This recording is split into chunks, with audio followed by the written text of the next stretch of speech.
Hey everybody, I'm back. Alright, so before we head out, let's see what's been happening with the crusade while I was gone.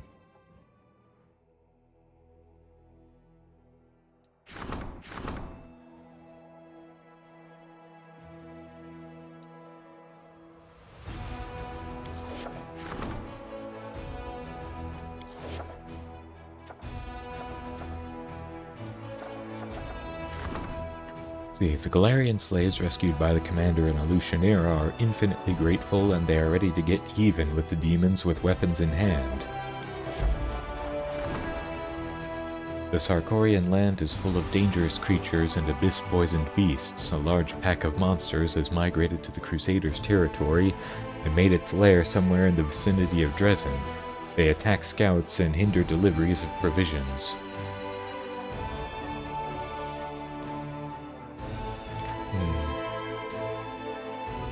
So you had 6,000 logistics experience points, or all units gain the ready for anything feat for 60 days.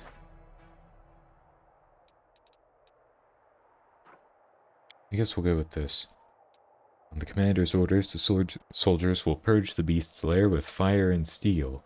This will make journeys safer and supply deliveries easier.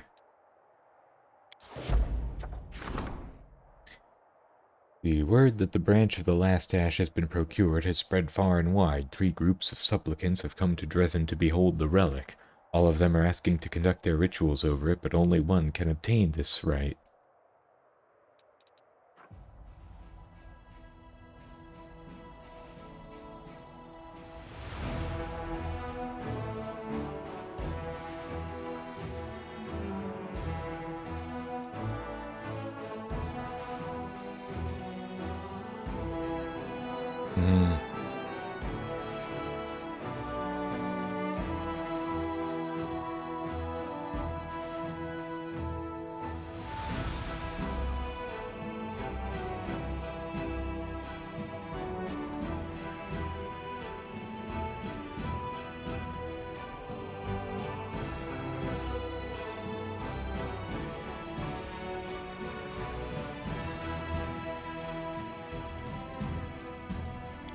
I guess that one doesn't really matter, no one uses a Bardiche.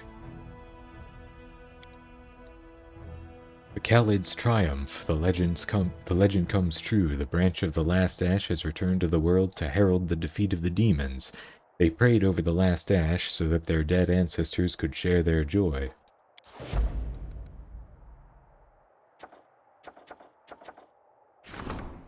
Let's see, the Expeditionary Corps of the Order of the Nail is ready to set out for Dresden to aid the Crusaders with bringing the light of civilization to the savage wastes of the Wound.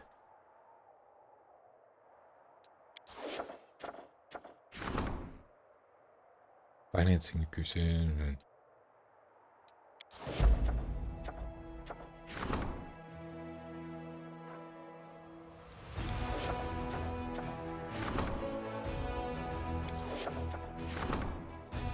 Crystal the Commander came upon holds many mysteries. Experts on magic and relics may be able to shed some light on some of them.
beautiful!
Alright.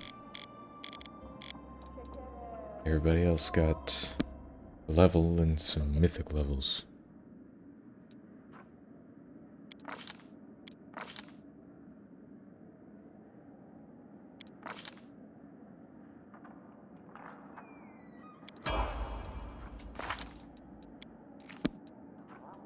Improved critical mythic.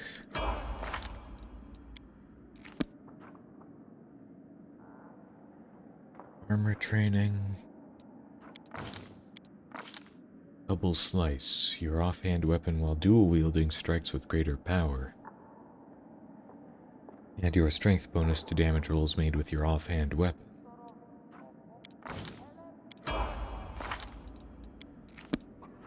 Flawless attacks.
Yeah, let's see if I can find Wilser.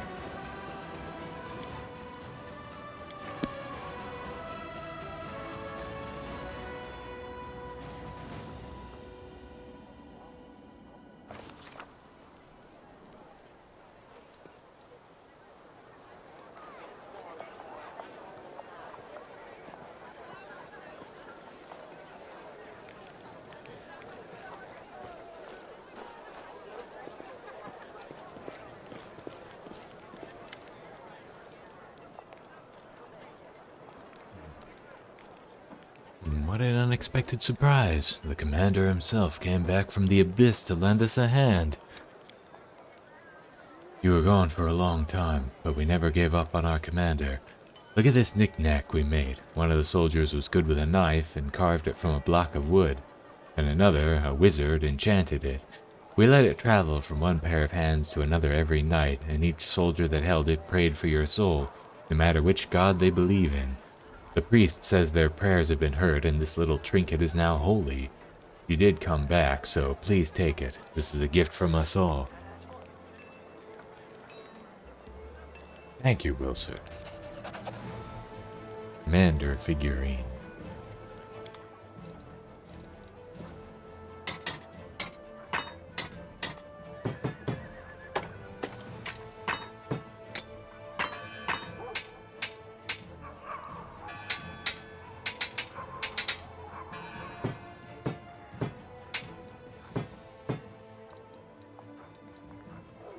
Yeah, the tower shield.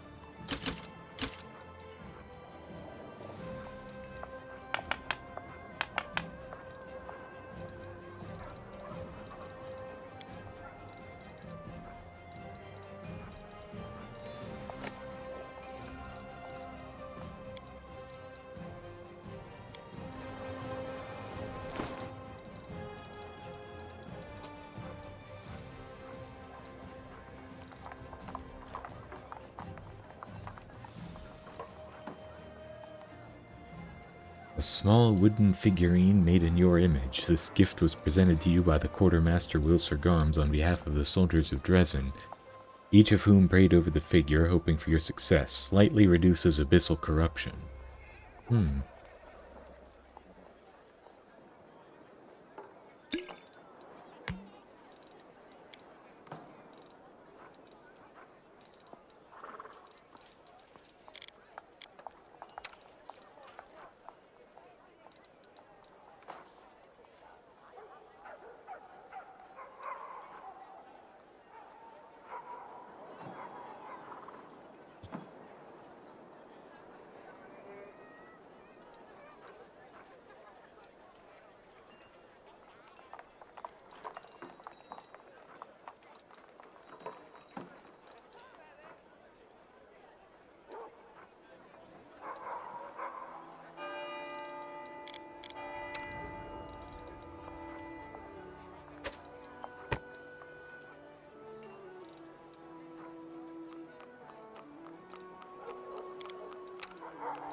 Here we go.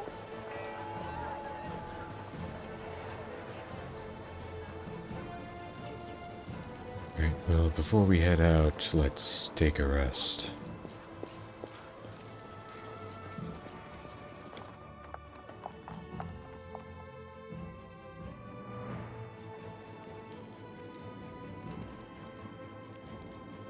We'll see if anything happens in that time.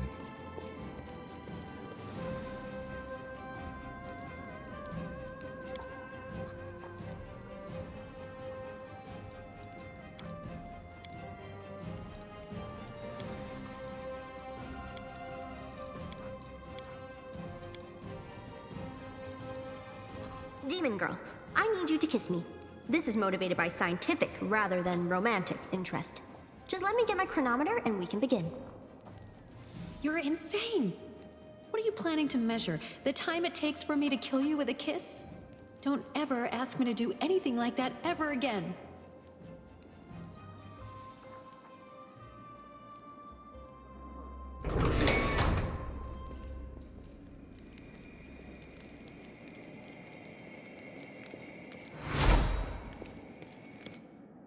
Anything new come up?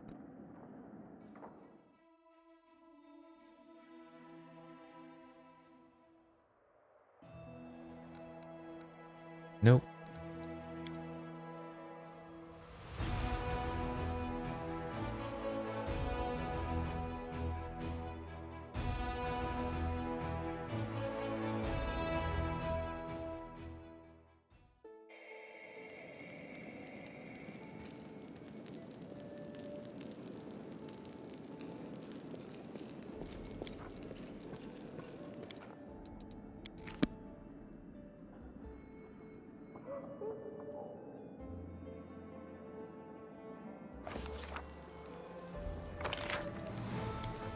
Alright, let's head to my island.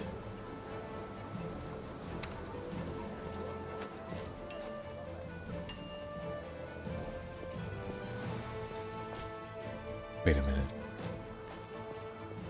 Is there anything more I can give him? Nocticula spoke well of you. She says hello. Her favor flatters me, and the memories of the times when I was younger warm my heart, but also fill me with other, darker feelings, such as shame.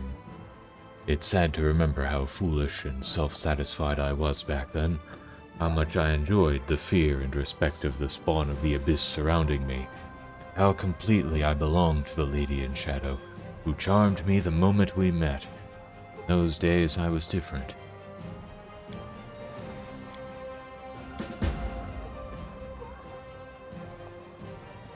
Wait, what was that? The owner of this item was a monster in the truest sense of the word, but there was still a vicious, dark sophistication to his deeds. He died happy, gaining in death what he could not achieve in life. I cannot see what that is, but my curiosity yearns to know. Can you bring me 2 vials of magic essence, 3 bars of cold iron, 4 vials of demon blood, and 1 hide of a magical creature? Together we can cast aside the veil of mystery that lies over this object.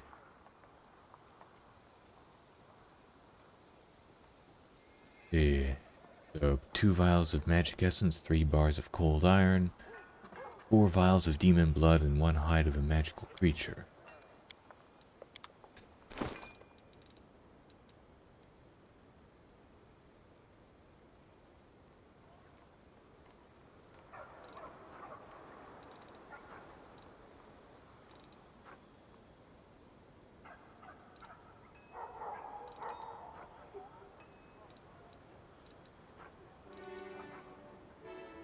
So I need 1 more bar of cold iron to make that.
joyful excitement reigns over the island. The Free Crusaders are busy with hundreds of things at once. You hear songs, merry scuffling, bursts of laughter, and toasts. Aranka dances in place, humming a cheerful song. She seems to be composing it as she goes along, weaving in fragments she hears around her, and her song includes lines like, "Glory to the halflings," and "This venison stew is overcooked." Noticing you, she stops singing and cheerfully exclaims, "Commander, Ivu, you're finally back!" "Well now, where is everyone? Come quickly, gather round. I need to brag about how Reynard and I punched all the nasty demons in their horned heads back in the abyss." "Oh, that Minotaur is here. Huh. Punching horns. Sounds like fun. Herveg wants to hear." "Oh, I remember you. We saved you back in the Midnight Fane. Your horns are pretty cute, but please don't gore me with them, even as a joke." "Ooh, look who's here. Dragonlings, the ones you helped hatch." "And here I am, remember me? Charming minx straight from the abyss. I promised I'd find you, and I did." "Good to see you, Commander. How are you? Is anything left of the abyss? We might want to go there once to blow off some steam, or twice." "Just look at Ivu, she's grown so big. Commander, what are you feeding her? Can we have some too? Or maybe we should feed it to Scaranthal and his treants. Just imagine, gigantic walking trees. They could carry entire detachments into battle." "Listen up, everyone. Reynard and I, and all sorts of our friends, went into the abyss. It was very scary and gross, and everyone was super mean. They all wanted to lie to us, or trick us, or kill and eat us. Some demons even kidnapped me, but Reynard came and saved me. And then we defeated a whole bunch of nasty demons and came back. We are very brave heroes, but don't forget that brave heroes also love sweets." "What an interesting story, Ivu. I'm so glad you're back." "How have things been going in my absence? I don't know if you've heard, but after you left, we were kicked out of Dresden. They said it was for our own good as well as the common good. It was hard for the Free Crusaders to live among the unfree ones. Well, I don't know about our strict, well-trained paladin friends, but it definitely worked out best for us. We didn't have to look at their long faces anymore." "In your absence, dear Commander, we mastered a new tactic. We regularly held joint military exercises with our allies, the Halfling warriors. They charge from hidden positions in the crowns of our quickwoods. We're learning to pretend to be an ordinary grove so we can trap unsuspecting demons." "It was us, the mimics, who came up with the idea. We are true masters of tactics. But demons don't go in because they aren't suspicious. Quite the opposite. They see a grove growing in the middle of the world wound, but how could a grove grow there? They fly over to investigate, and then we let them have it." "Has anyone seen Early Sunset here recently?" "Yes, he briefly stopped by. He said he needed to find you and that he'd come back after you returned. What an odd creature he is." "He surely is. I wonder where he is and what he's up to. I bet my tail will meet him again. Wait, no, I don't want to lose my little tail." "Did anything unusual happen in my absence?" "The island experienced a few minor quakes, but nothing serious. We all felt a surge of power and thought it must have something to do with you. Ilks and I conferred and decided it must have a special connection to you, much like Ivu. She grows with your power and the island also changes because of it." "I was happy to see all of you. Now I must go." "Reynard, wait. I was so excited to see you return from the abyss that I forgot to tell you something important. We recently had a dream, a prophetic one to be sure. In our dream, our island learned to fly. Not just hover or float, but true flight. It followed you like a dog on a leash. Not like a doggy, but like me.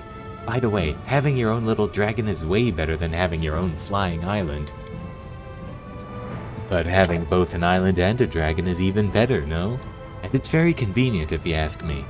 Reynard, you can always return to the island to rest and recover from the filth of the world wound, and we can fly behind and help if you need it. Here's the thing, Reynard. I think you should listen carefully to yourself. Perhaps you can figure out how to steer the island. Just in case, I'll tell the sculptors to stop working on the equestrian statues prancing along the edge. If the island starts to fly, they'll all fall off.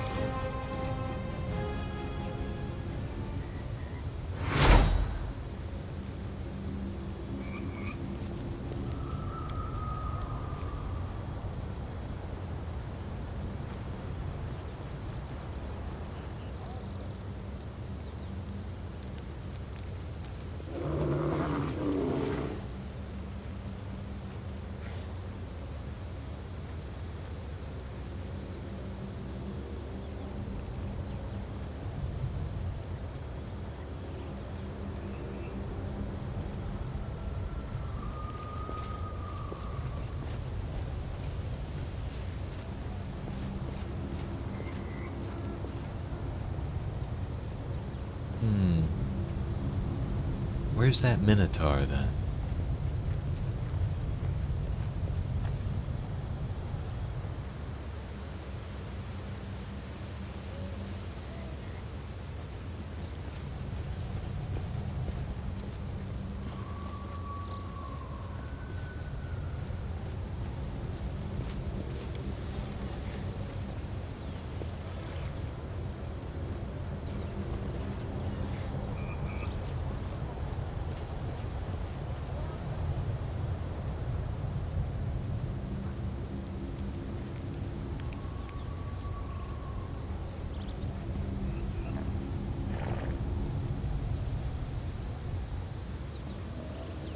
But there he is.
Where to go first?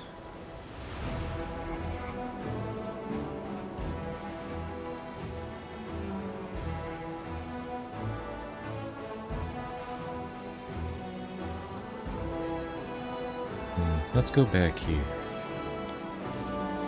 And then we'll go from there to Chili Creek.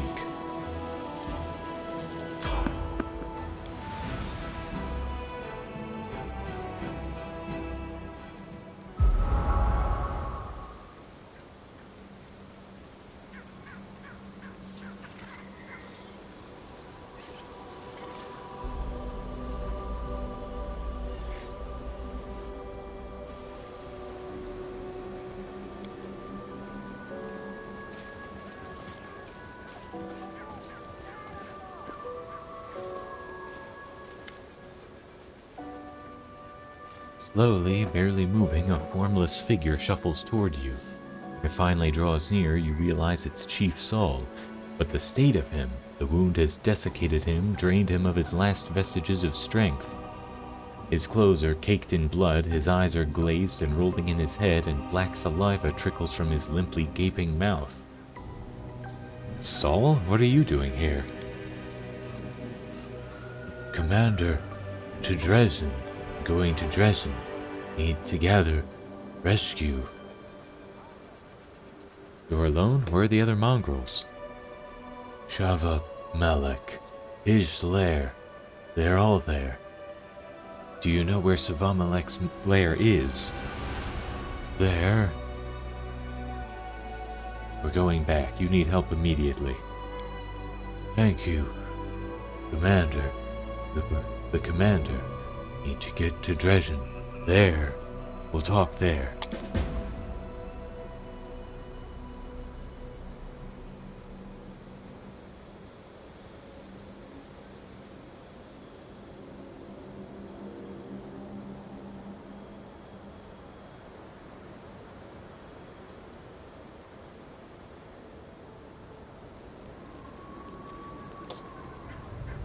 Yeah, I suppose I should go ahead and talk to Saul while I'm here.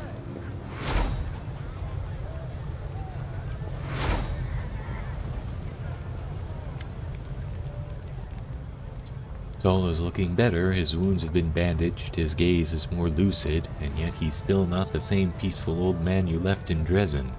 His haggard, pale face bears the mark of emaciation and death. The commander is back. So am I. I can't believe it.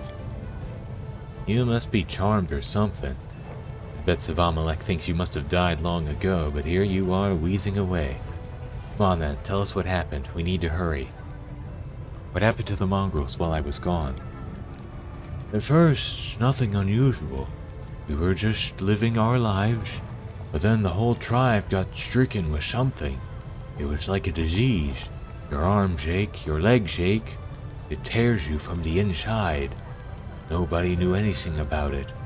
And then, one night, we all woke up. I can't remember what came next. I remember opening my eyes, and I'm walking out the gate. A guard stopped me, and I say, Lady Anevia's orders. He doesn't believe me, and I just grab him and... Oh, I don't remember. I really don't. Like a nightmare it was. I remember us walking a long way. I remember the white eyes of the demon. People screaming. It's sickening to remember. I can guess what was happening there. The Vamalek performed his vile ritual again. Yes, he fed them human flesh, and when that wasn't enough for some, he would sting them with his poison. Those who survived became something else.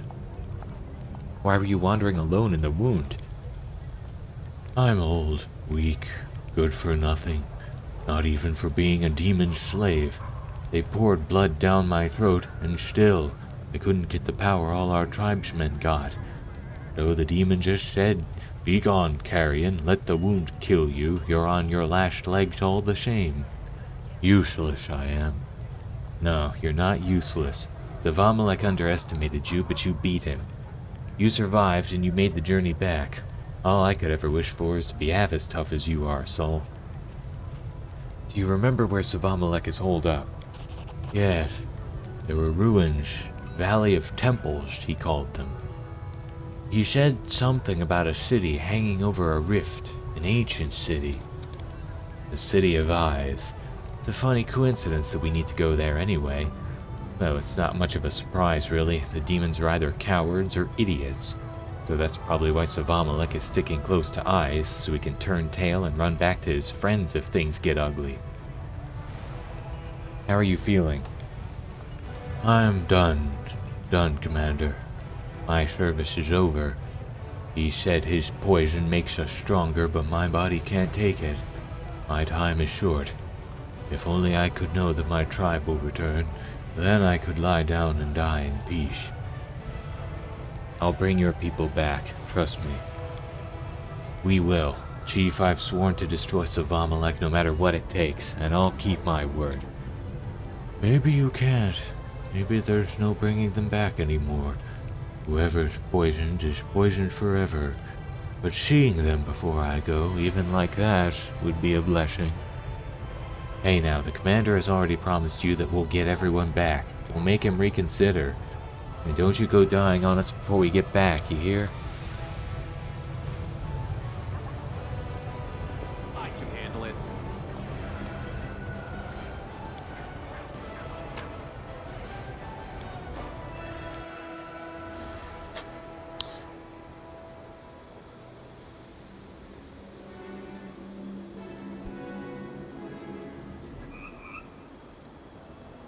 Alright, let's try this again.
Pearls of wisdom from Brother Woljif.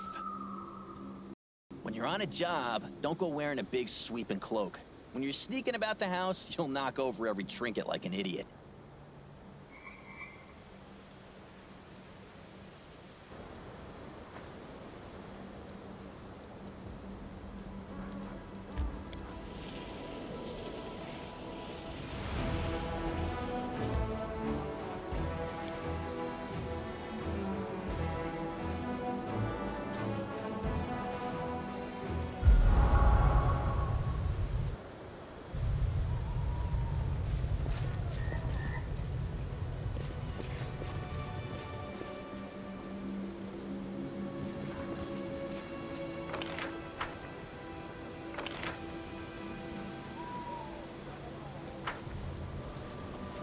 Can't make the demons wait.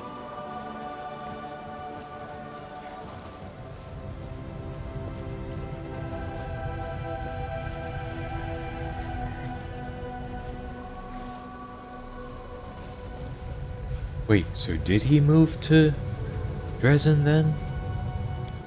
I don't remember ever seeing him there.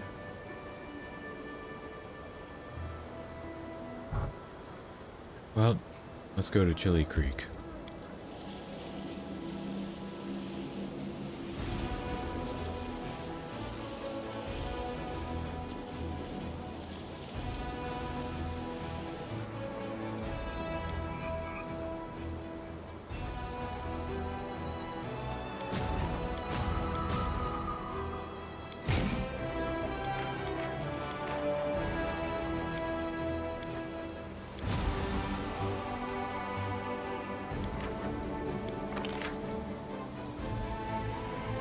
There we go.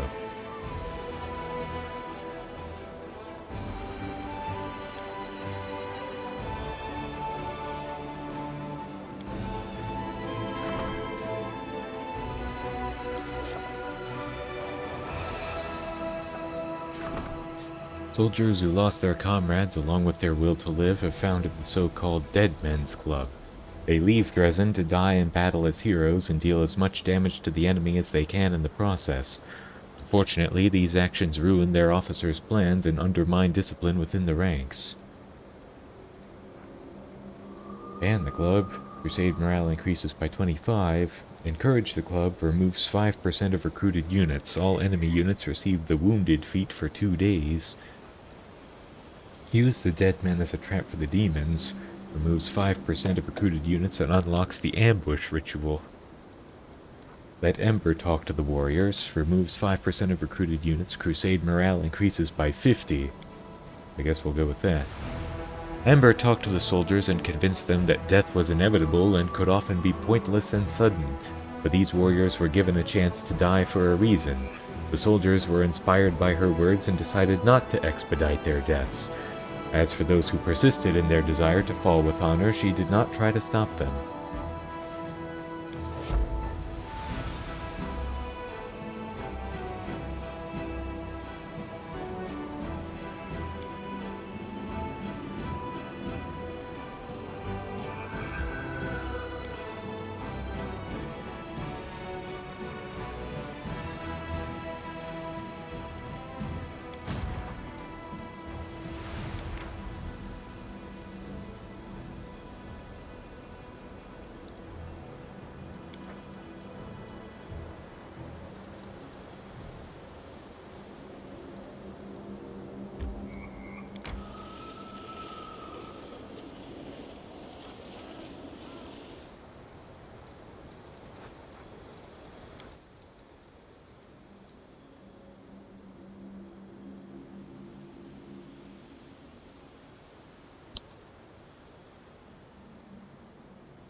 Oh, whoops, that's Chili Creek.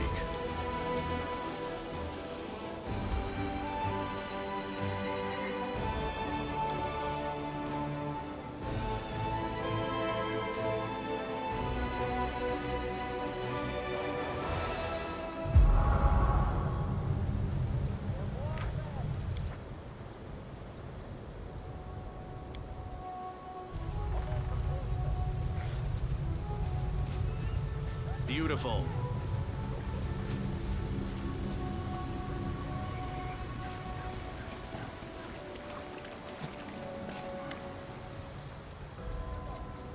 Commander, save Melissa. What happened to you? This village, so beautiful, so peaceful, so many good people living here. Something has been worrying me since the day I came here. Couldn't stop thinking about all the strange rituals in the grove, all the weird conversations about firstborns being doomed to die. I tried not to think too much about it. If the villagers were not willing to embrace the faith of Verastil, I didn't want to appear judgmental. But I was wrong. I should have trusted my instincts. There's great evil at work in this village. When Melissa and I decided to get married, she told me that she wanted to do it under the rites of Erastil. I hadn't asked her to do that, but she had already made up her mind. It was entirely her decision. She asked me not to tell Markel about it, and we tried to keep things quiet, but he found out about it anyway. Well, he grew more and more gloomy with every passing day. I didn't understand what was going on until Melissa finally told me the truth. Something that everyone else in the village knew except for me. Locals perform their wedding rites upstream from the isle on a boat. The bride is supposed to take off her wreath and send it floating down the stream, while she recites a horrible, profane oath that I do not wish to repeat. You see, when she gives away her wreath, she also promises to give her firstborn to the river, body, mind, and soul. It may not happen right away, it may take years, but in the end the river will always take what belongs to it. And Markel, he is a few minutes older than Melissa. Do you see? The people of Chili Creek believe that they worship the river, but these rites are not druidic in nature. They are not the rituals of the green faith or the cultic practices of some minor deity. No, this malevolent force, whatever it is, has a physical presence in this world. Markel has lost his mind. His parents swore to give him to this monster, and now it has deprived him of his sanity. He took Melissa to the Isle, probably where the monster lives, and where sacrifices to it are made. This village lies on the borders of the World Moon. It is not protected by ward stones. The villagers are so proud that the river protected them from demons, but it seems that this protection was nothing more than one monster's attempt to keep other monsters away from its hunting ground. So the locals sacrifice their firstborns to the river, and the bridal wreath is part of the ritual? Not exactly. The locals are decent people. They don't kill their children with their own hands. The wreath is a sign of obedience. The future parents agree that the river can take their firstborns whenever it wants. It has the right to take their bodies or their minds. It can summon them at any time and demand services from them. Sometimes the river exercises that right. There's more. Markel was the firstborn son, the older twin. When he did this to me, he wasn't himself anymore. I believe that the river took control of him. Whatever monster the locals worship has been controlling his thoughts and actions. What must I do to save Melissa? Markel took her to Pikefin. It's an isle in the middle of the river. You can see it from here. Something drove him insane. The evil that has controlled this village for all these years. It lives on the isle. Take one of the boats from the village and set her free. You need help. No, it is too late for me. I can already hear Erastel's hunting horn. My god is waiting for me. All I ask is that you save my wife. My journey through this world. My journey is over.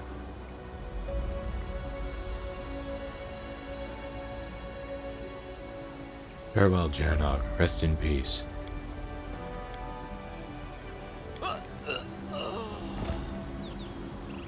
Now, what does he have? 2 scrolls, and that's about the only useful thing. Wait.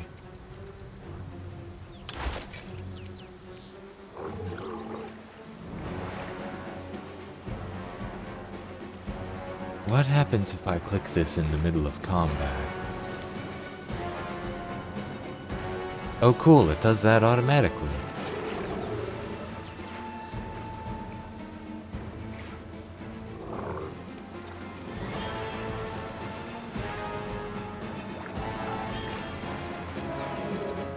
I got this.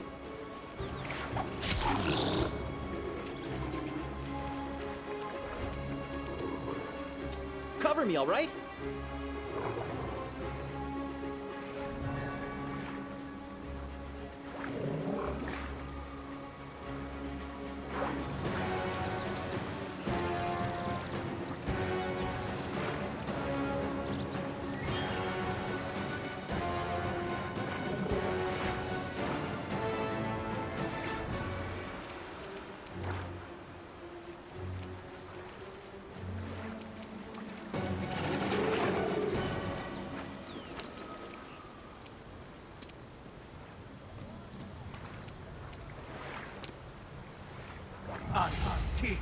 Go!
What is more dangerous, the unpredictability of nature or the hostile intentions of another?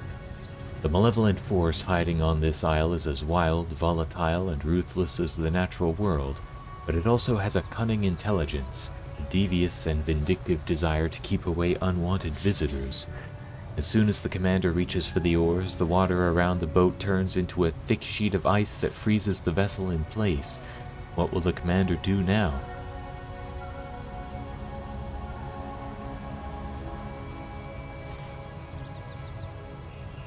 Avoid the hostile magic and watchful gaze of this unseen entity by sneaking into another boat undetected. Those who rely too much on magic are often defeated by simple, non-magical solutions. The commander sneaks onto a different vessel and manages to remain undetected until the boat is safely away from shore. The commander sets off for the shore of the small rocky isle, but his journey does not go unnoticed, and it seems that someone on the isle does not like uninvited guests. Suddenly, the mist that rises from the surface of the river thickens into a dense cloud of fog. It blinds the commander and obscures his surroundings. Where is the shore? Where is the isle? The fog is so thick the commander cannot even see the oar he is holding in his hands. What will the commander do now that he is blinded by fog?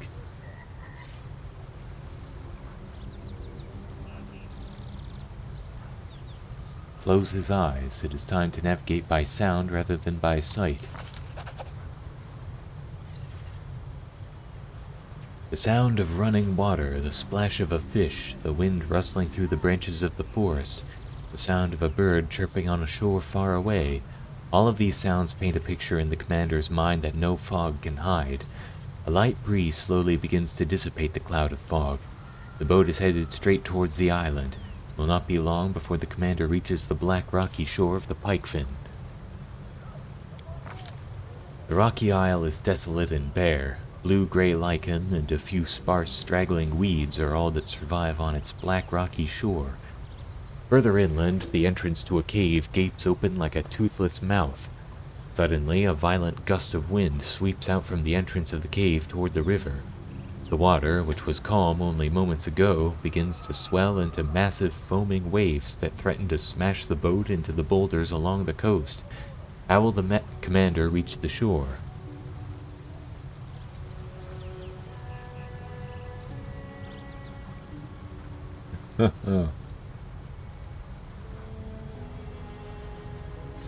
We can intimidate them into being allowed in?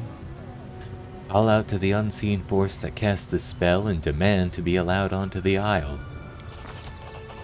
The commander's intimidating presence seems to frighten the storm into submission.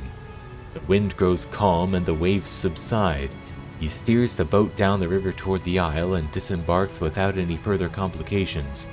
It is hard to believe that only moments ago this calm, lazy river was a maelstrom of raging waves and rushing currents.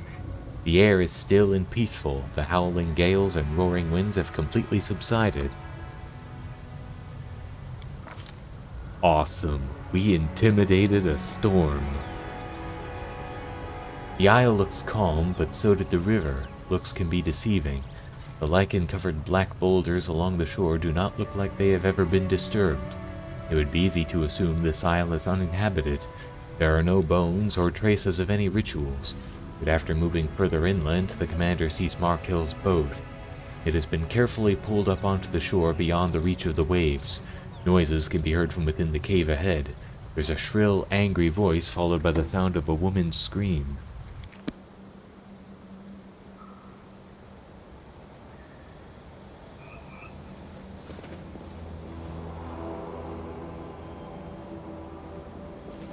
I found something.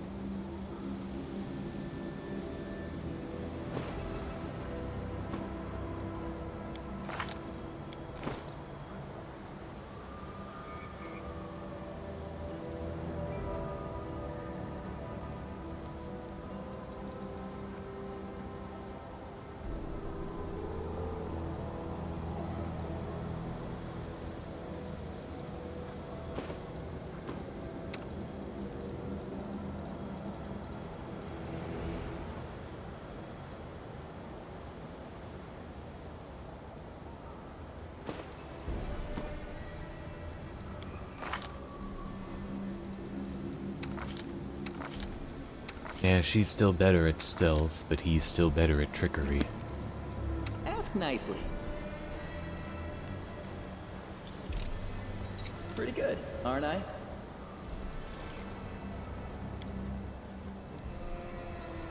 Might be trap, might be treasure.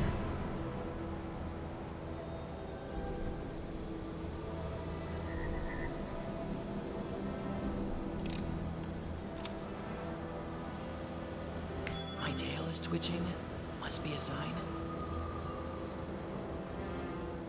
Might be trap, might be treasure.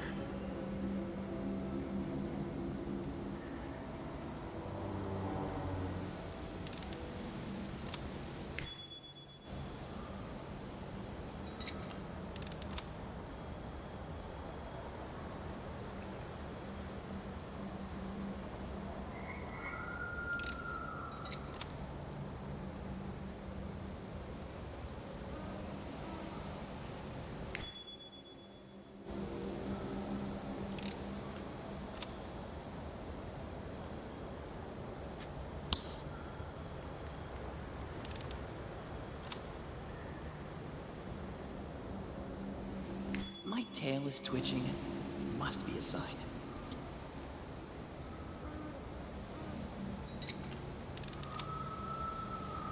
Might be trap. Might be treasure.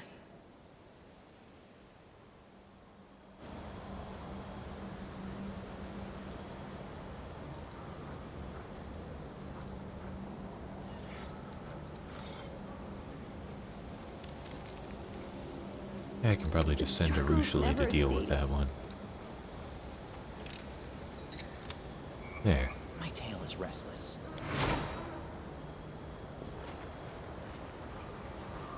Alright, here we go.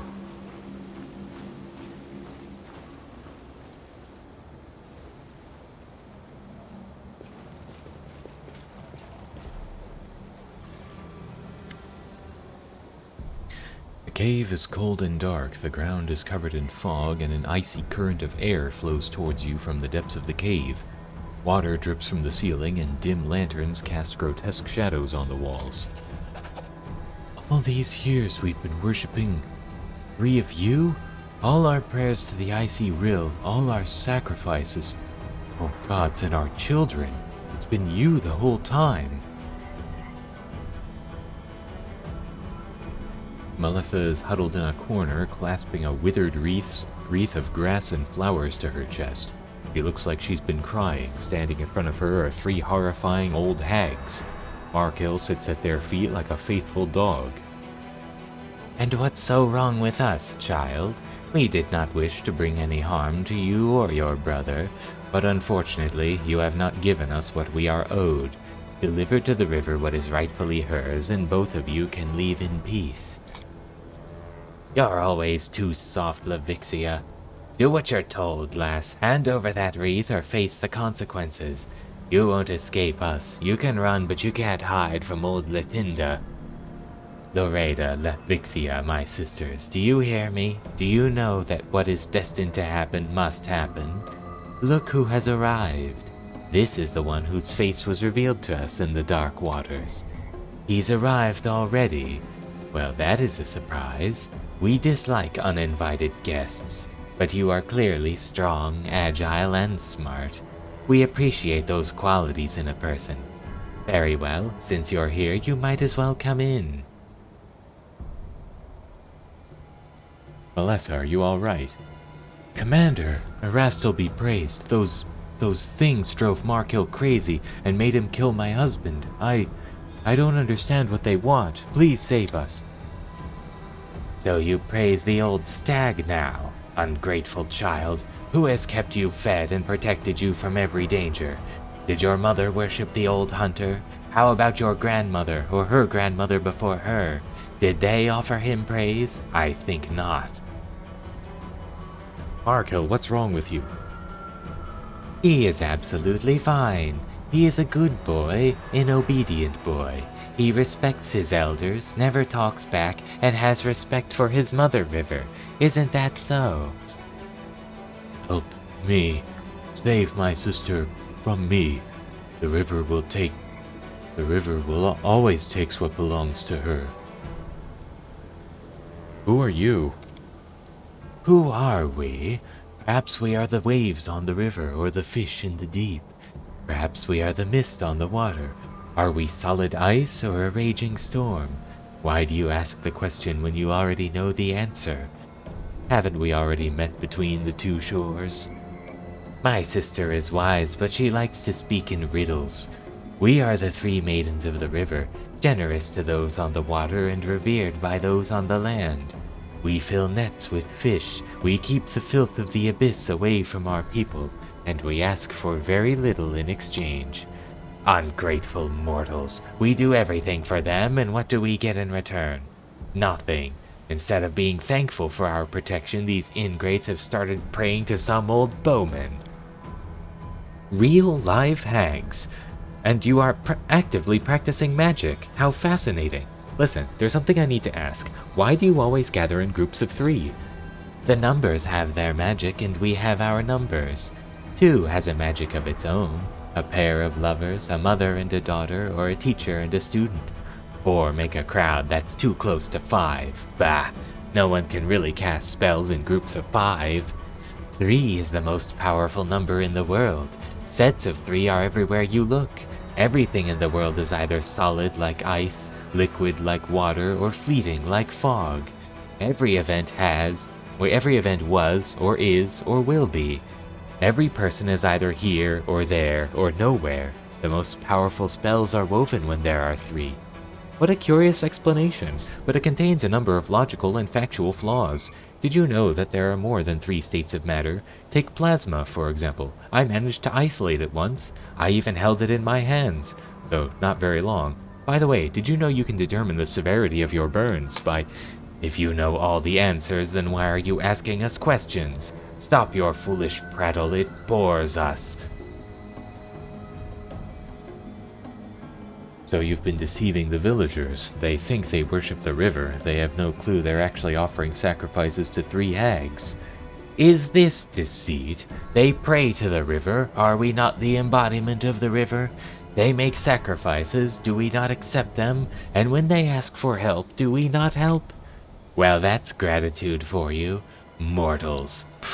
We stay awake all night out of concern for their well-being. We fend off demons so they can feel safe. But instead of appreciating our efforts, they call us liars. If it was up to me, I'd make you... You shouldn't insult us like that. We find your accusations offensive. We are not mortal tricksters pretending to be gods. We are one with the river. The villagers have agreed to pay the price for our help. We offered them a fair bargain. This stupid girl decided to cheat us. If anyone here has fallen victim to deception, it's us. What's going on here? I don't know. They did something to Marco. They made him kill Jernog and then they ordered him to bring me here. And now they want... We don't want much, child. Just your wedding wreath. Give it to us and the 2 of you can leave in peace. After all, we have protected you from all kinds of calamities. You have provided your village with food. Don't we deserve your respect and gratitude for our gifts? Will you begrudge us the one thing we ask of you? Why do you need it? You've killed my husband. I am a widow now. Why do you need my wedding wreath? You recall Jernog's words. When the villagers cast away their wreaths, they promised to give their firstborns to the river. Why would the hags want a widow to complete this ritual? There can only be one answer. Melissa doesn't know it yet, but she must be pregnant with her firstborn child.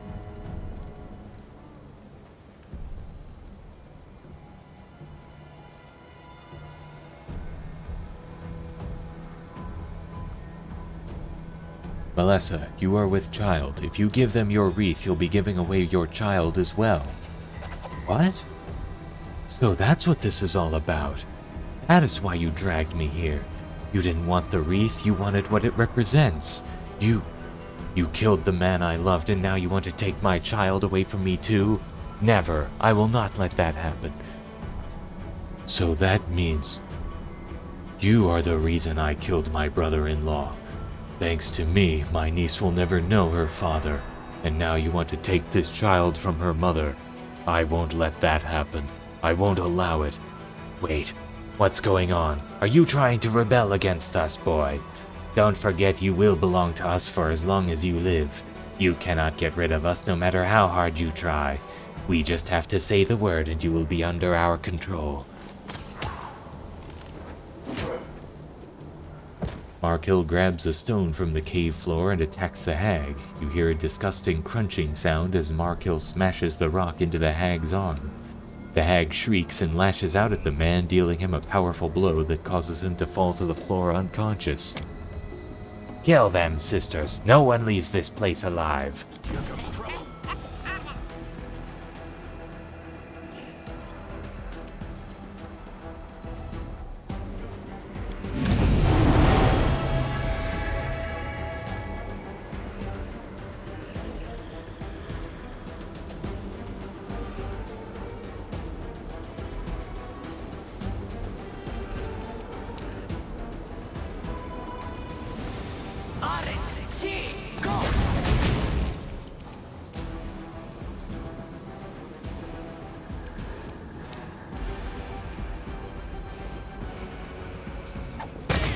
Nice.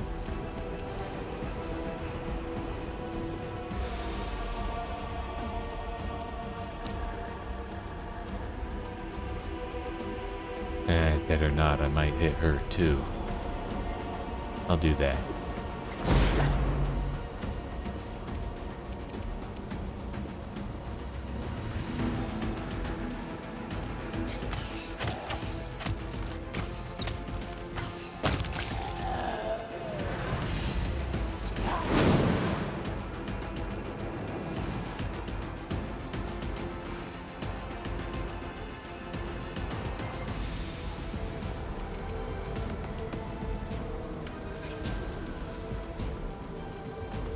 Stab you or zap you? Why not both?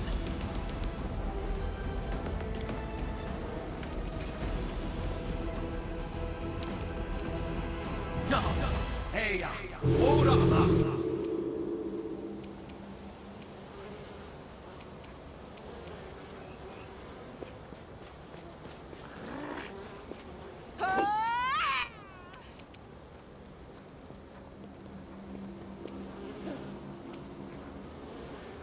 I'll remove this obstacle. Ah, she's the one with fairy fire.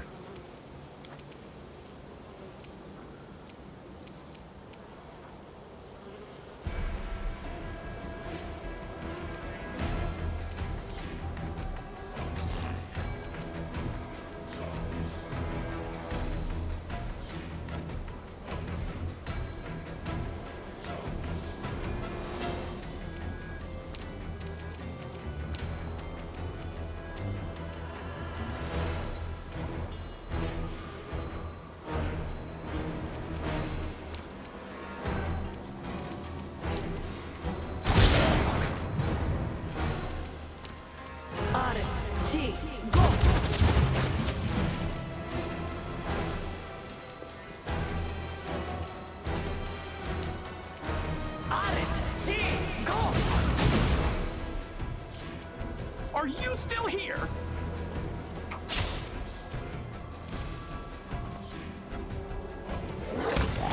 Gotcha. Wait, he's still alive?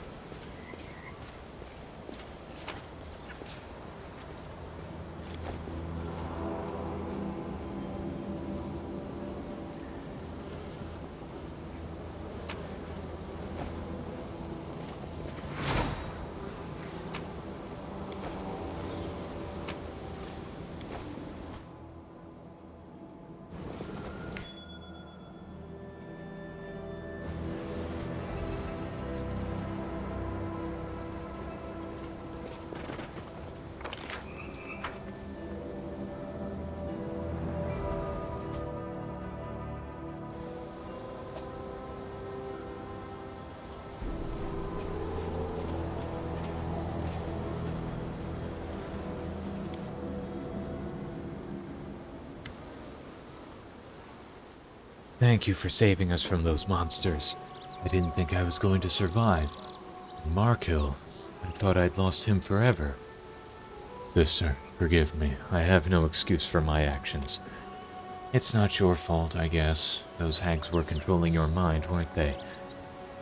They would never have ensnared me if I had not been such an easy target. I really did not like Jernog. I was against your marriage, and the hags used that to control me. I don't know if I will ever be able to really forgive you, but you are the only family I have now.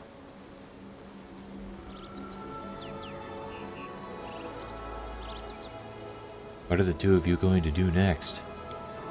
I will bury my husband in the ground. Then, Erastil be my witness, I'll soon have my hands full. But not here. I don't want to see this river ever again. It is my fault that your daughter will grow up without a father. I know that an uncle is no substitute for a parent, but I swear to do everything I can for her. Did you tell the villagers the truth? Do they know they've been worshipping hags this whole time? I did, but they don't believe me. They don't want to believe the truth. They say it must have been a nightmare, or that Markill drank too much. They come up with dozens of different explanations because the truth is just too terrible to bear. They'll keep practicing their rites. I wouldn't be surprised if another nasty creature comes to live on the Pike Fin in a couple of years. I'm sure there are plenty of foul things that would gladly prey on these villagers and accept their sacrifices. I can't live among these people anymore. Markill, are you free from the evil influence of the hags? I am. The hags are dead. I'm my own man now. Thank you. Alessa, I'm sorry for your loss. Thank you. I loved him so much. I thought we had a life ahead of us. Well, it is time to say farewell. Yes, I'll pray to Erastil for you every day. Here, take this. This is an old family heirloom. I don't know how many generations it's been in our family, but now I want you to have it. Take it as a sign of my gratitude. I hope it will help you on your path to victory. Thank you for everything. Farewell. Let's see. Lore Master's Robe. This robe grants its wearer a +3 insight bonus on all knowledge and lore skill checks, as well as a +2 bonus on reflex saving throws. What does she have? Never the wearer of this. Yeah, let's give her that.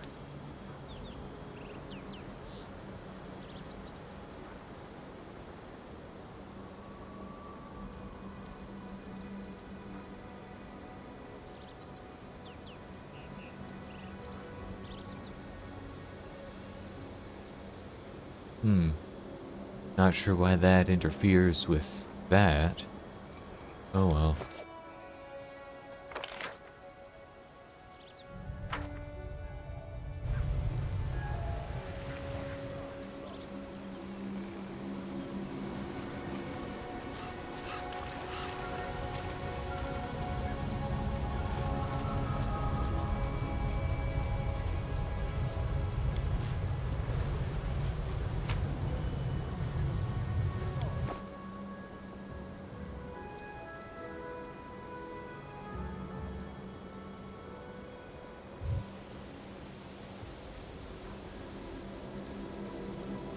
Alright, back to Dresden.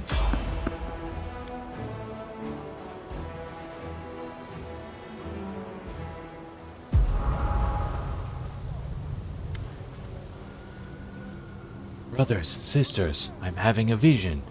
I see her. I see the Holy Martyr. There she is, standing before me as if she were alive, just like in her sacred image. Hey, Toil, look over there. It's definitely her. Don't be Oh! I see her too. And who's that next to her? Is that the commander? Yes, it's them. I swear by the holy tears of the martyr, it's really them. What are you talking about? I'm not a vision, I'm alive. What are you doing? Stand up now. We'll do whatever the holy martyr asks of us. Where are you going? We are going to the unholy altar of Baphomet, the one shattered by the tears of our Ember the Righteous. The surviving Templars, led by the demon Thaskarad, decided it was time to repair it and start offering up sacrifices again, since she was no longer here. They started with our former cultists. They keep them captive and kill them one by one. We don't abandon our own people. We're going to free them and shatter the altar into dust while we're at it, along with the demon and his minions. I won't lie to you, Commander, we could really use some help, but we have no time to gather reinforcements. Every hour we delay could mean a death sentence for one of our brothers and sisters. If you and the preacher decide to help us, we will be grateful till the end of our days. If not, well, we'll somehow have to handle it on our own. We'll help. We will help, won't we? Why are you calling Ember the Holy Martyr? Everyone knows Ember perished in the abyss along with the commander and her other disciples and thus became a martyr. Well, so everyone thought until today. We really were in the abyss, but we're back now. What do you mean by disciples? Since when am I her disciple? Aren't you? You traveled in her party, listened to her preaching, fought evil at her side. I think we learned something from each other.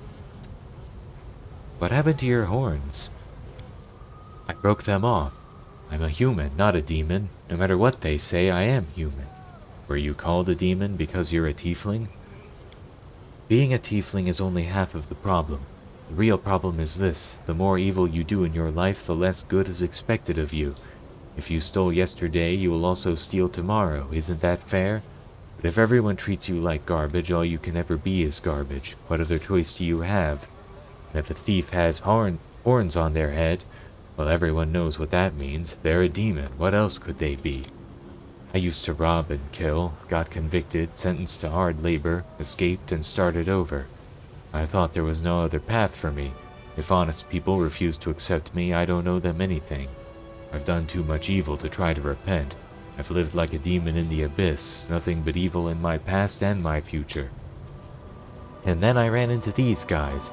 I heard them praying for the demon's salvation. Well, at first I laughed, then it hit me. What if I really do have a choice? What if there is something else in life beyond this never-ending nightmare?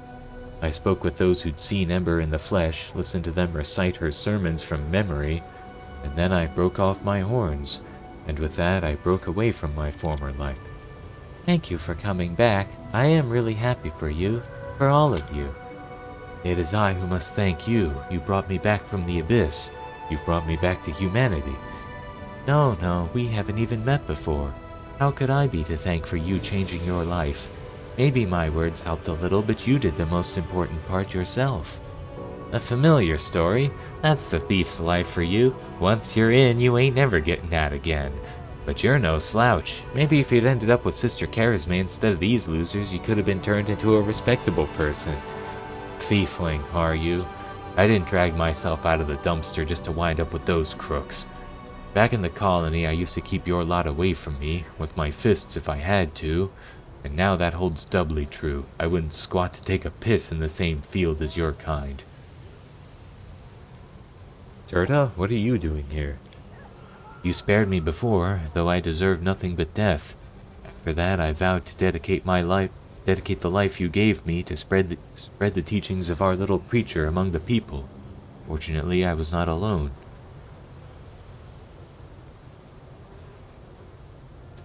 Now go. I wish you luck in the battle. I'll come to your aid. Thank you, Commander. With both you and Ember the Righteous on our side, we cannot lose. Bless us, O Righteous One. I am not a goddess to dole out blessings, but I wish you success. Huh.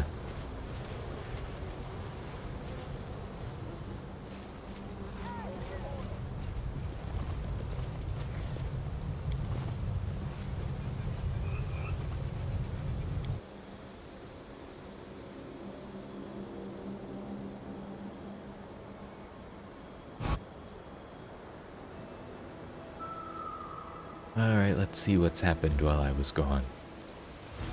Oh, before that.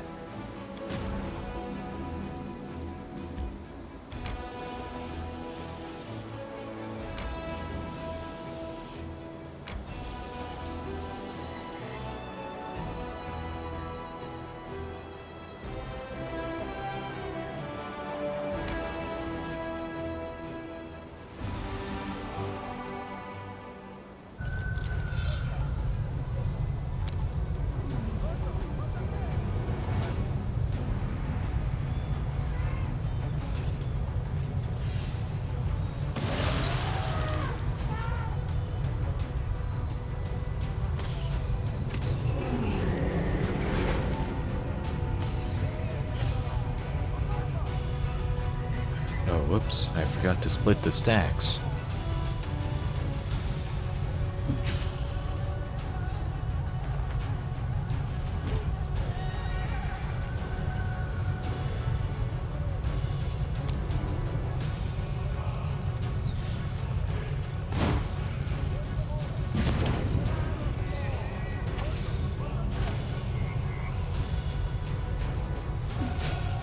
Nice.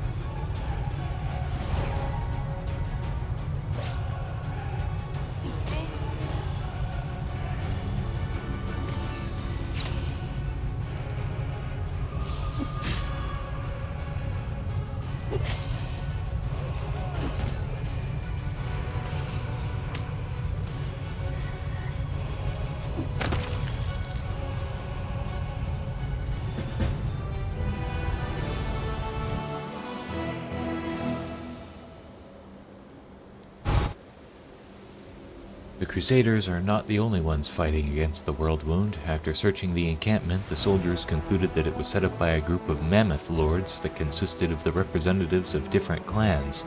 They wandered too deep into the demon's territory, got ambushed, and made a defensive stand. The demonic plague claimed them one by one.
A group of renegades who tossed away their crusaders' oaths and bent their knees before demons fought furiously till the very end.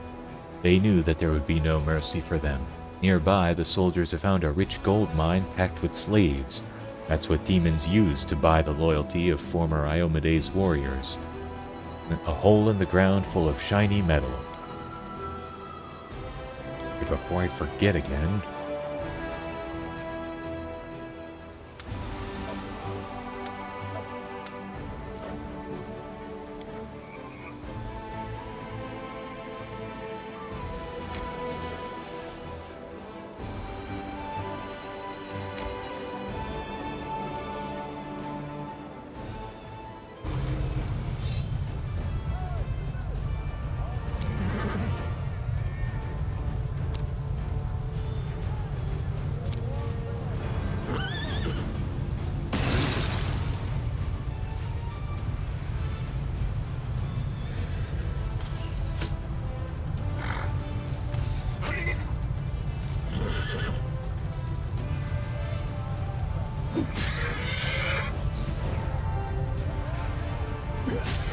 nice.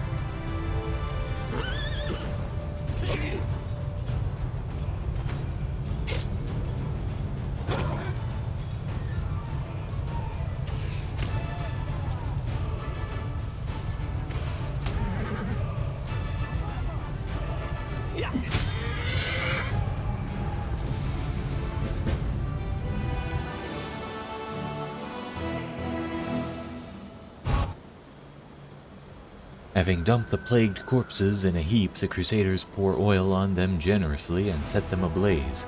The huge bonfire burns bright and strong as all the warriors burst into triumphant cries of victory. Courage fills the souls of the Crusaders.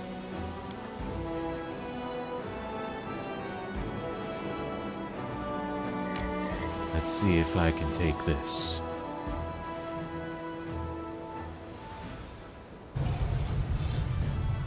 I may not be able to take this.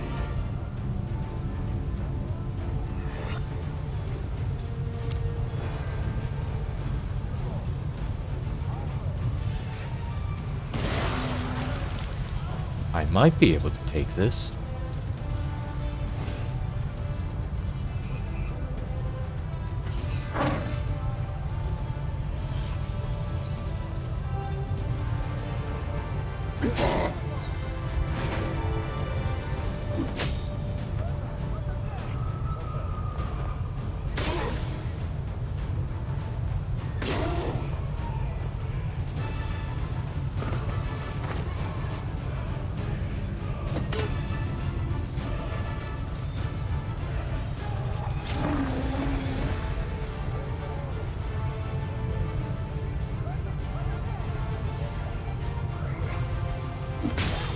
Nice.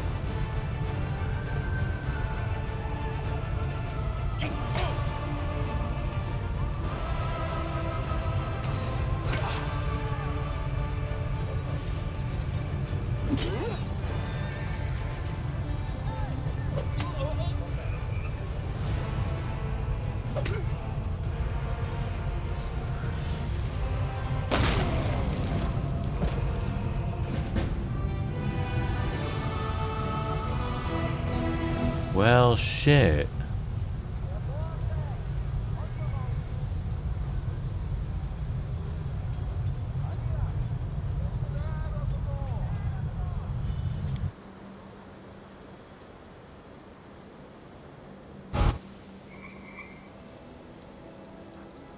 Wait, did I lose anyone from that? Huh. Thought I did, but maybe I didn't.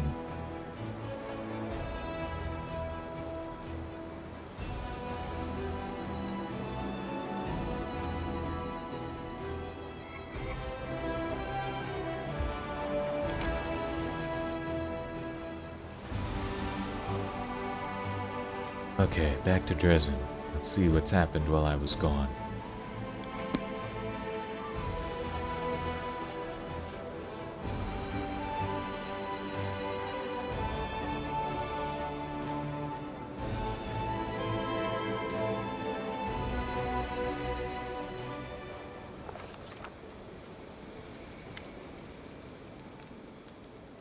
Commander, you and I need to go to a very important meeting. I'd like to tell you more, but I'm afraid I can't give you any further details. Just have to trust me. We need to go to the dry crossroads. It's not far from Dresden, but you and I will have to go alone. No one else is allowed at this meeting. Let me know when you're ready to travel. I can assure you that this meeting is very important. Greybor gives you a sly wink and mouths silently. It will be interesting.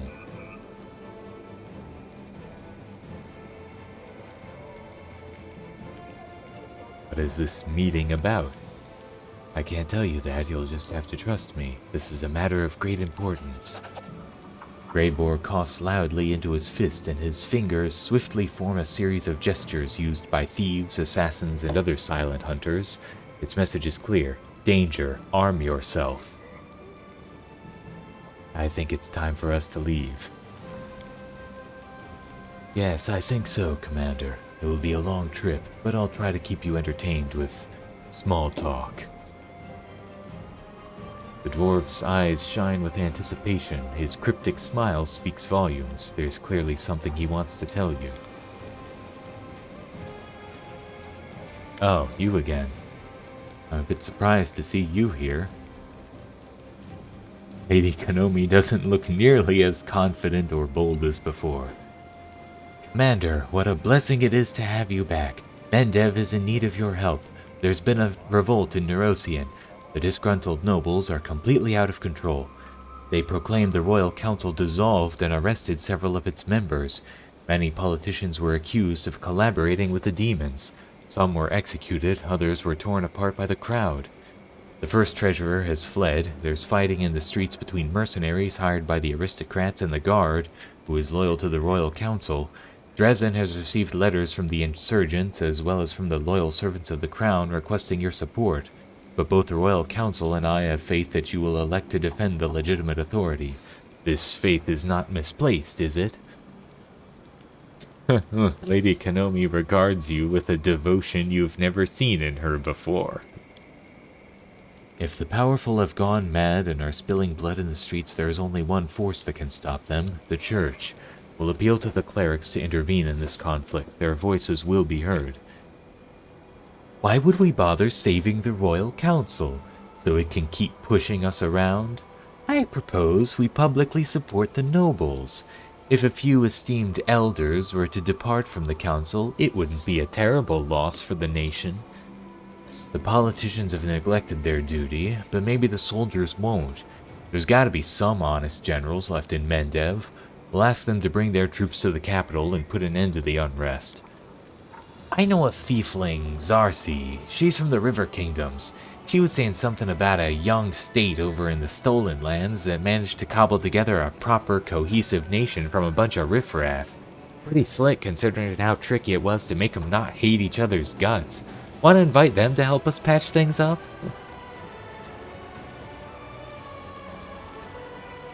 So Neurosian first demanded, but now is asking. Situation in the capital must really be grim. You are absolutely right, Commander. I admit the Royal Council hasn't shown you the proper respect and amicability. I myself brought this to their attention on numerous occasions. But trust me when I say that none of them wished you ill. They all shared the unshakable belief that you were the savior of our nation. Why is there rioting in Neurosian? Without Her Majesty's steady hand, the capital has fallen into decay. Some are settling old scores, others have discovered new opportunities. Mendev is accustomed to following a highly respected leader. The only one who can protect the throne from greedy hands is you, Commander.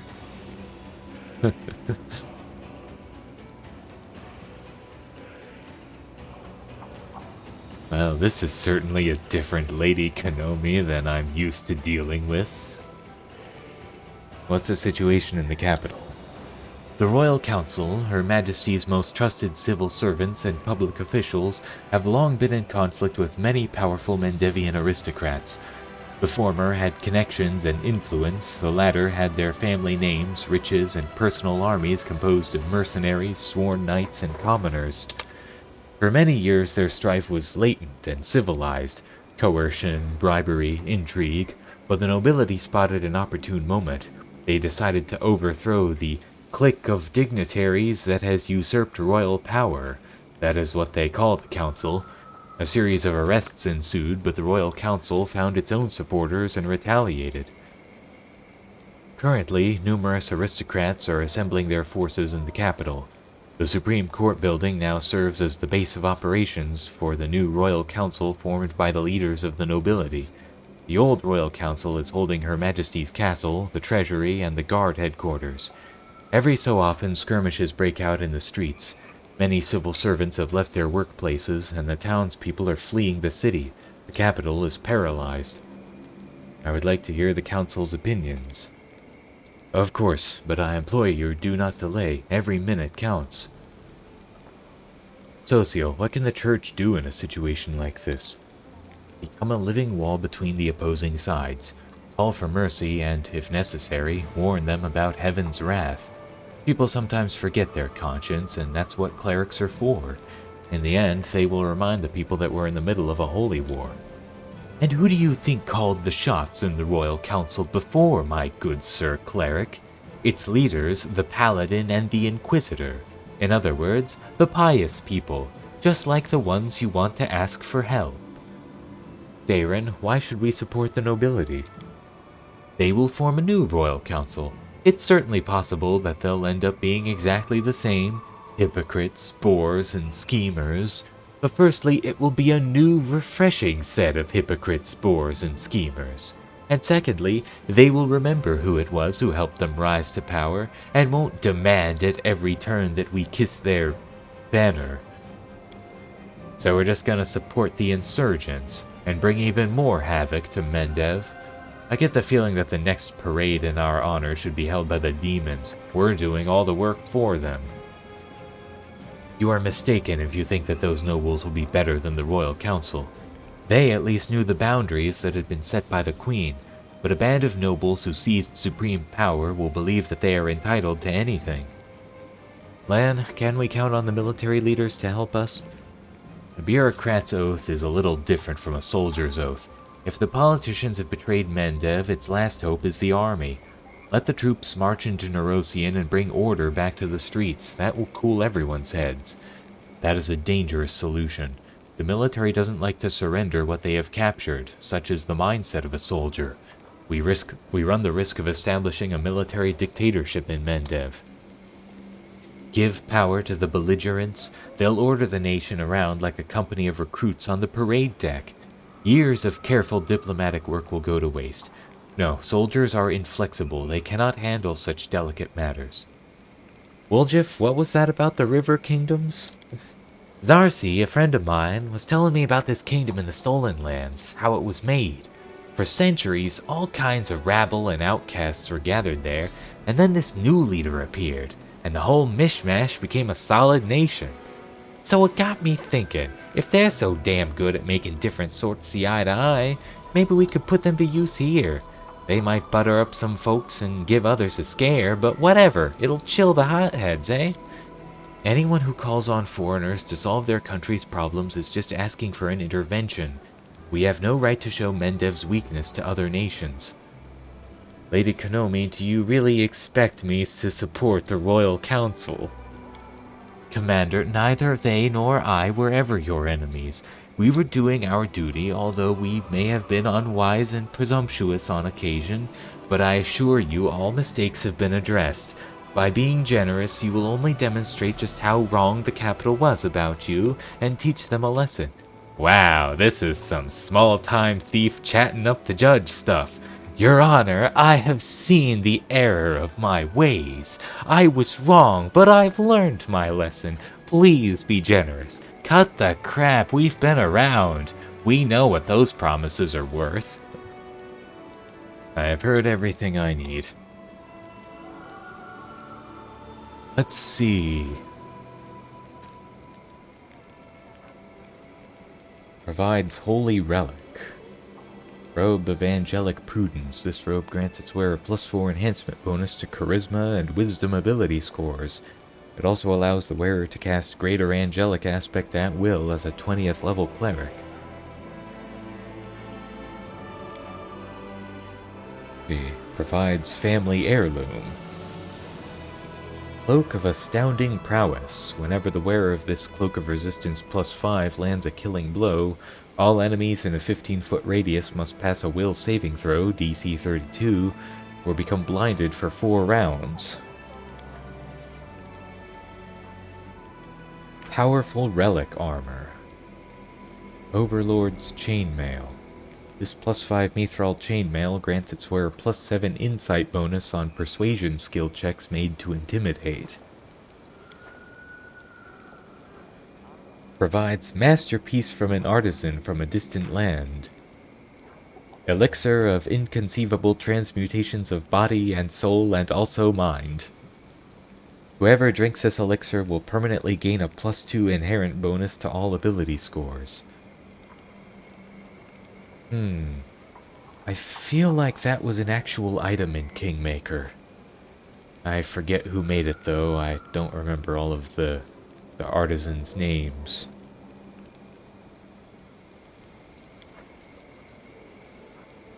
Provides Valuable Relic from the Treasury. Goggles of Quick Grasp. These goggles grant their wearer a +15 competence bonus on Persuasion skill checks, as well as all Lore and Knowledge skill checks. Declaring Independence. All generals gain a +7 bonus to power. Adds 100,000 finance points, 10,000 materials points, and 4,000 energy points. This decree can only be issued once. Yeah, I'm not sure I'm really gonna... Yeah, that doesn't really feel right, much as I don't like the Royal Council. I do like the idea of forming an alliance with the River Kingdoms, though. Just one more point of connection between the two games. Let's go with that. Woljif, send letters to the River Kingdom. Mendev needs their help. I'll drop a line to Zarcy so she doesn't get us some random nobody. She should find, like, the best advisors there. Maybe like a counselor. Sounds neat, huh? A foreign counselor has arrived in the capital to give everyone responsible a good whooping. What if they're a troll or something? River Kingdoms is one wacky place, you know. I apologize once more for all the misunderstandings we've had in the past, Commander.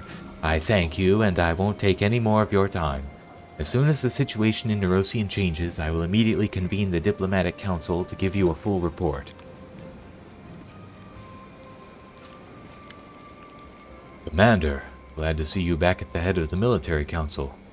A decision is required of you more urgently than ever.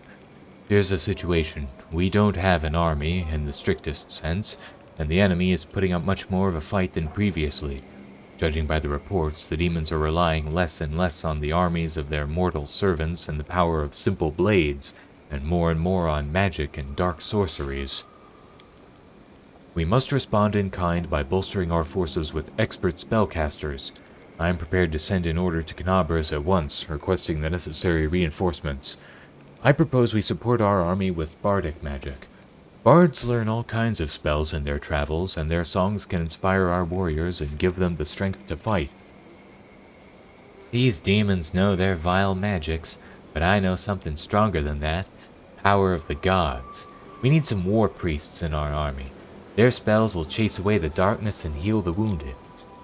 We would do well to invite monks into our army. They've been hardened by a lifetime of training, and even demonic corruption cannot harm them. If you're in need of mages versed in the art of killing, you should contact Daggermark Poisoners Guild. Their alchemists are second to none when it comes to making deadly poisons or utilizing them in battle. We've been able to manage with what magic we've had just fine so far. Yet the enemy never stands still. The more serious a threat we become for them, the more substantial will be the forces they throw at us. Gone are the days when the Abyss would casually send hosts of mindless cultists and lower demons. Now we're up against more cunning and skilled opponents who can incinerate a dozen soldiers with a single spell. We must respond to this with magic of our own, or we will lose. Are you sure Canabras is going to send us troops? Without a doubt. Canabras is much safer than we are at the moment, and I'm convinced that the Warden can provide some forces to support us. All of Mendev knows that right now Dresden is the dam holding back the river of demonic corruption that would otherwise be flooding the south. The kingdom is in the process of mobilization, and Queen Galfrey's March on Ice has encouraged many who previously shirked military service to join the ranks of the army. Why didn't you leave with Galfrey, Captain Odin? I did put in a request for a transfer to the front lines. Unfortunately, it was refused. Command determined that, due to the psychological trauma I suffered during my years of service on the border, I am no longer fit for battlefield command. As much as it stings to admit it, they may be right. It's been a long time since I smelled burning flesh and heard the screams of battle, and I can't guarantee that when I do, I'll be able to maintain my composure. That I won't fail the soldiers who will be depending on me. However, I can still serve them by staying where I am. I want to hear the opinions of my advisors. Sela, are the war priests battle ready? Of course, there are plenty of brave and honest people among them, and serving the gods of light makes it their duty to resist evil. Many war priests made a conscious choice to forego a life of peace because their ideals wouldn't let them stand idly by. They've studied the military craft, and their blessings and healing spells have saved many a soldier's life. I hate the idea of risking the lives of the gods' servants. If they perish, their celestial patrons may resent it and turn their backs on us. Regil, can monks really withstand demonic magic? Monks are paragons of restraint and iron discipline. They are comparable to the Hell Knights in that regard. Among other things, they'll bring the values of order to our troops. Let the soldiers see how all demonic machinations and temptations break upon the monk's iron will. Then they themselves will become more calm and resolute. Greybor, tell me more about the Poisoners Guild. They're a creepy bunch. Imagine, if you will, an alchemist and an accomplished scientist who can take your breakfast and make a bomb or a poison that could kill a basilisk out of it. And now imagine that this same alchemist doesn't mind personally shoving this poison into the basilisk's mouth. That's a pretty good description of your average member of the Daggermark Poisoners Guild. It's true, their blades coated with magical poisons are not as dramatic as calling down lightning from the skies, but they are just as effective and far less conspicuous. You underestimate the power of dark magic, Greybore. A poison dagger can't send every scoundrel in this world to Pharasma. Captain Odin, how can bards help us on the battlefield? It's become a fine tradition among Mandevian warriors to go into battle accompanied by songs of daring bards who glorify heroic deeds and strengthen the hand that smites the demons. Their ballads will inspire our soldiers, and their spells can prove useful in the most unexpected situations. Bards. Their tongues are too long.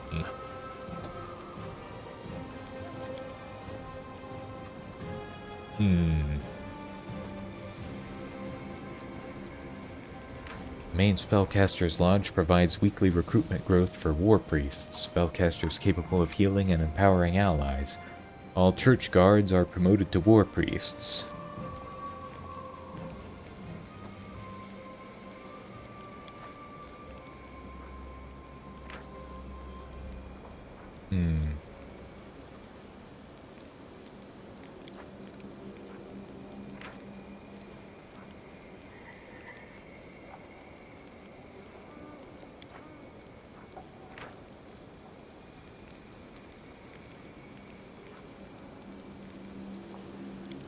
Yeah, I think it was kind of interesting how no one objected to his suggestion of the monks. Yeah, let's go with that. The demons won't be too pleased when they realize their spells are powerless against our warriors, and it will do the troops some good to have an example of discipline and fortitude in clear view at all times. I will send a letter to Canabras immediately, requesting a group of spellcasters to be sent to our aid. I'm certain they will arrive soon, Commander.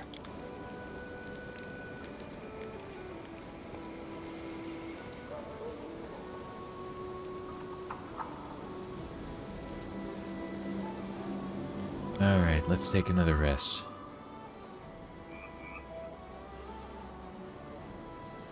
As such, the genetic predisposition of an individual for magical abilities is not an overriding factor in the manifestation of said abilities in said individual. Hello? Have you all fallen asleep?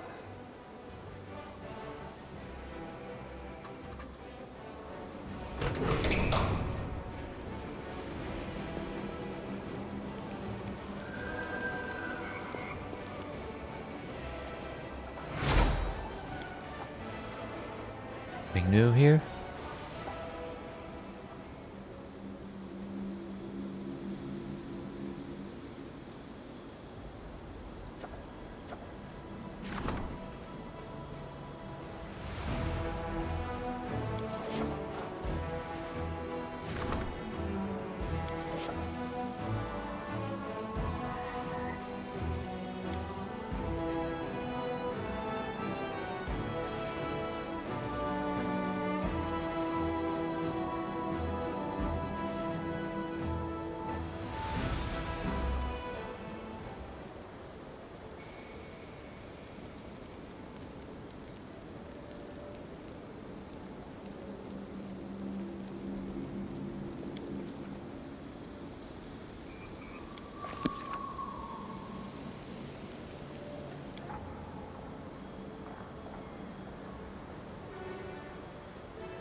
There's eyes. Suppose there's nothing stopping us from going directly there.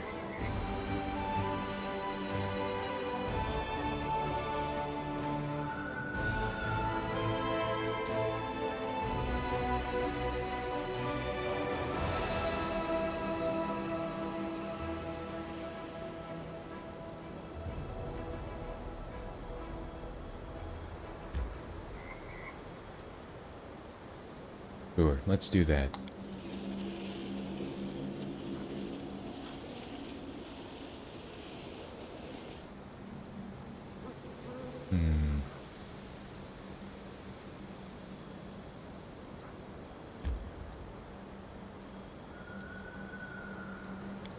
Actually, let's go there instead.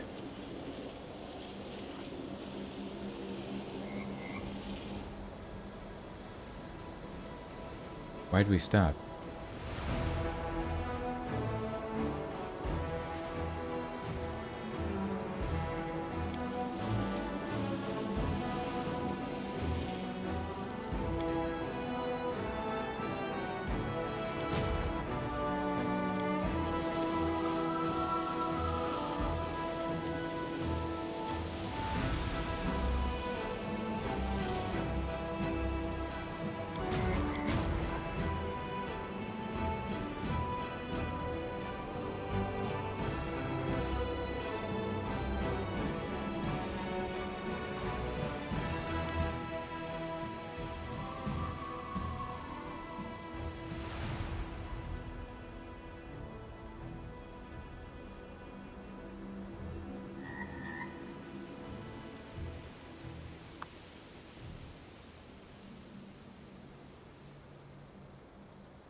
See, the advisors who had arrived from the Young Kingdom in the Stolen Lands lived up to their reputation. They stopped the bloodshed in Nerosian and gathered all parties at the negotiating table. A messenger has arrived in Dresden bringing a personal gift for the commander from the leader of the young nation. The fate of Nemarius's burning brand. The craftsmen of the Crusade are willing to reforge Nemarius's burning brand into a weapon filled with his flaming fury. How to choose what it will be made into. Bardiche, a sling staff, a trident. I guess a trident, it doesn't really make any difference.